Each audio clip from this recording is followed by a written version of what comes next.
አዋረዳት። ቃልን በማምጣት እንድትደነግጥና እንድትርበተበት አደረገ። በዛው አጋጣሚ ምን አይነት ግንኙነት እንደሆነ ከቃል ጋር ያላትን ለማጣራት ሞክሯል። የሄደበት መንገድ በጣም ትክክል ነበረ። አንዲት አባወራ ሚስት ከሌላ ወንድ ጋር መታየት ወይም ደግሞ የሌላ ወንድ ጃኬት መልበሱ ትክክል አይደለምና ናታን ሁሉን ነገር በውስጡ ይዞ ነገሮቹን ከጀርባ ሆኖ ሲያጣራ ነበረ። ዛሬ እንግዲህ ፊት ለፊት ሊያጋፍጣቸው ሞክሯል። ሙከሩም ደግሞ ተሳክቶለታል። ኤፍራታ ምንም ነገር እንዳልተፈጠረ አድርጋ ሽምጥጥ አድርጋለች። ቃልንም አስጠነቀቀችው። ለባሌ ምንም አይነት ነገር እንዳትነግረው፣ ከዚህ በፊት እንደምንታወቅም እንዳትነግረው፣ በተለይ ደግሞ የጃኬቱን ነገር እንዳትነግረው። እኔ ነገር አልፈልግም። ለምን ከቤተሰቦች ዙሪያ እንደምትገኝ ሁሉን ነገር አውቃለሁ፣ ግን ከቤተሰቦች እራቅ ብያለሁ። ሁለተኛ በቤተሰቦች ዙሪያ እንዳላይ ብላ አስጠነቀቀችው። ናታን እንግዲህ ኤፍራታን ስለሚጠረጥራት ነው። በተደጋጋሚ ከሱ ጋር ስላያት እና ነገሮችን ስለደበቀችው በራሱ መንገድ ማጣራት ስለፈለገ ነው። አሁን ላይ ደግሞ በጣም ፈርቷል። ትዳሬ አደጋ ላይ ነው ያለው። ልጄ ከሞተን በኋላ ጥሩ ፍቅር እየኖርን አይደለም፣ ህይወታችን እየተበጠበጠ ነው እያለ እየተጨናነቀ ነበረ። ኤፉዬ ደግሞ ሁሉን ነገር በድብቅ ነው፣ ምክንያቱም ናታን ይቆጣል ወይ ደግሞ ይከፋል፣ ይደብረዋል በማለት ነገሮችን መደበቅ ጀምራለች። እሱ ደግሞ የደበቀችውን እያንዳንዱን ነገር ያውቃል። ሰላም ሰላም! ውድና የተከበሯችሁ ቻናል ቤተሰቦች እንኳን በሰላም መጣችሁ። አዲስ ከሆናችሁ ሰብስክራይብ ያደርጋችሁ ቤተሰቡ ነው። ዛሬ እንግዲህ ሐረግ ድራማን ይዤላችሁ መጥቻለሁ። በዛሬው ክፍል ጽዮን ሀናንና ቃልን ፍቅረኛሞች አድርጋ ፎቶ አንስታ ለኤፉዬ ልትልከው ፈልጋ ነበርና እነሱም ደግሞ ልክ እንደ ፍቅረኛሞች አክት ሲያደርጉ አይተናል። ጽዮን እንግዲህ እያደረገች ያለችው ኤፍራታና ወንድሟ እንዳይጣሉ ወይም ደግሞ እያደረገችው ካለችው ነገር እንድትቆጠብ በማለት ነው። እናም የውሸት ፍቅረኛሞች መስለሽ ፎቶ ላንሳችሁ ብላ ሀናን በማሳመን ከቃልም ጋር እንደ ፍቅረኛ ሲጨቃጨቁ እና ፎቶ አንስታቸው ነበረ።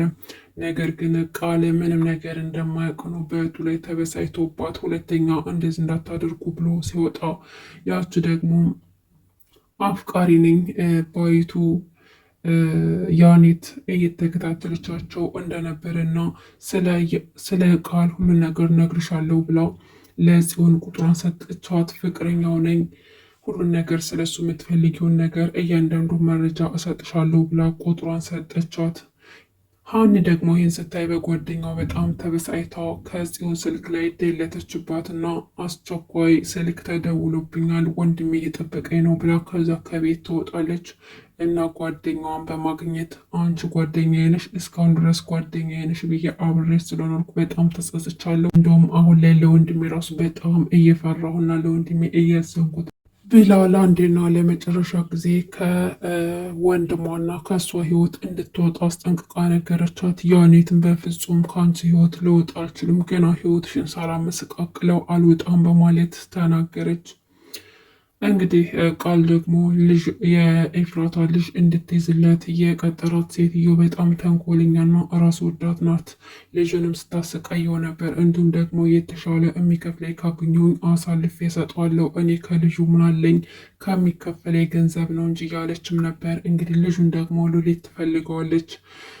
ዳግም ደግሞ ለእህቱና ለናታን ሁሉን ነገር መናገር ነበረበት። ያው የጽዮንን ጉዳይ ያውቁብኛል በማለት የእህቱ ልጅ በህይወት እንዳለ እያወቀ ዝም ብሏል።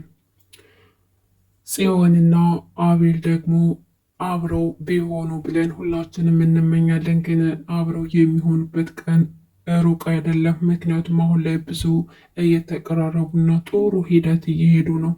አቤልም ፈገግ እያስባላት ደስተኛ እያደረጋት ነበር። ዛሬ እንደውም እየተዝናኑ ነበር።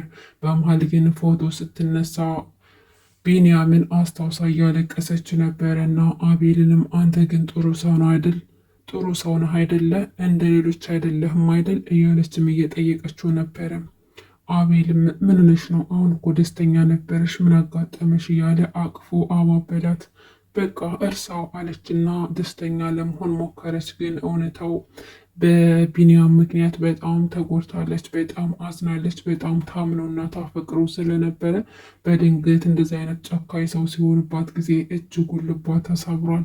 ሁለተኛ ሰው ለማመን ከብዷታል። እና ይህ ነገር ደግሞ በአጭር ጊዜ እንደምትረሳውና ወደ አቤል እንደምትሆን ተስፋ አለን።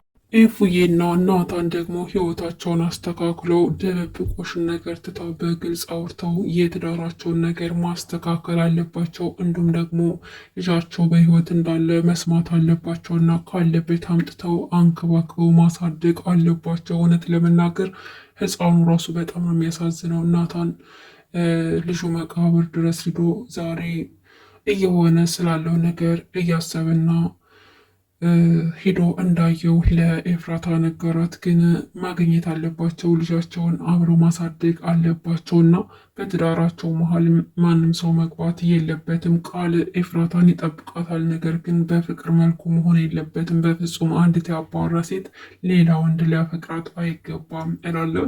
እናንተ ደግሞ ሀሳብ አስተያየታችሁን ኮሜንት ላይ ጻፉልኝ። አመሰግናለሁ። አዲስ ከሆናችሁም ሰብስክራይብ ማድረጋችሁን እንዳትረሱ። ቪዲዮውንም ላይክ ማድረጋችሁን እንዳትረሱ ለሌሎች ተደራሽነት እንዲኖረው